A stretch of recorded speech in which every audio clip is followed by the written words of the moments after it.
Biz Müslümanız, Allah'ı sever ve Allah da bizi sevdiğine inanırız. Allah'ın her şeyi gördüğünü, her sözü işittiğini bilir, doğru sözlü ve dürüst oluruz. Allah'ın adil olduğunu, adaletli olanları sevdiğini bile kimseye haksızlık etmeyiz. Dünyadaki her şeyin Allah tarafından yaratıldığına inanır. Bütün varlıklara sevgi ve merhametle davranırız. 1. Allah'a inanmak, meleklere inanmak. 3. Kitaba inanmak. 4. Peygamber'e inanmak. 5. Ayete inanmak. 6. Kader kazaya inanmak. İslam'ın saati. 1. Kelime-i şehadet getirmek. 2. Namaz kılmak. 3. Oruç tutmak. 4. Hacca gitmek. 5. Zekat vermek. İslam'ın saatleri. Kelime-i şehadet getirmek. Namaz kılmak. Oruç tutmak. Hacca gitmek. Zekat vermek. İmanı sağlayın. Allah'a inanmak, meleklere inanmak, kitaplara inanmak, peygamberlere inanmak, ayetlere inanmak, kaza ve kader. El-Ehad, Allah tek ve eşsiz olan. El-Kadir, Allah her şeye gücü yeter. El-Alim, Allah her şeyi bilendir. El-Gaffar, Allah hataları ve günahları bağışlayandır.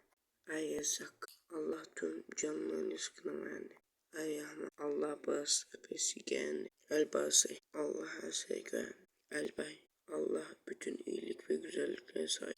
El-Vedud, Allah sevgiyi yaratan ve kullarını sevendir. El-Kerim, Allah çok cömerttir. El-Adıl, Allah çok adaletli. Es-Semt, Allah her şeyi işiten. El-Hafiz, Allah koruyan.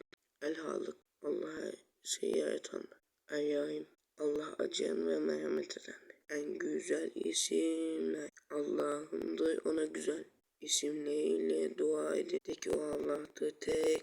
Allah semerdir. Her şey ona muhtaçtır. Ama o hiçbir şeye muhtaç değil. Çocuğu olmamış. Kimsenin babası değil. Kendisi de doğmamış. Kimsenin çocuğu da değildi. Hiçbir şey ona denk ve benzer olmamış. Sensin bizi yaratan. Nimetlerle donan. Hayata huzur kağıtan. Sensin Allah. Yağmurları indiren. Dünyayı döndü. Yıldızları sensin Allah. Her varlıkta bir hangi kanatta göğe denk. Çiçeklere veren yer sensin Allah. Yazı kırsı git basakları bitirse gücü yeten sensin. Bulutları gezdiğinde yüz kalemimle yazdı. Sensin Allah. Her varlık sana imandır, kalple yeter. Hayatta tek amaç sensin Allah. Göklerde ve yerde bulunan melekler büyüklük taslamadan Allah secde eder. Nurdan nurlu varlıklar sizce melek yerlerde göklerde bize dua eder.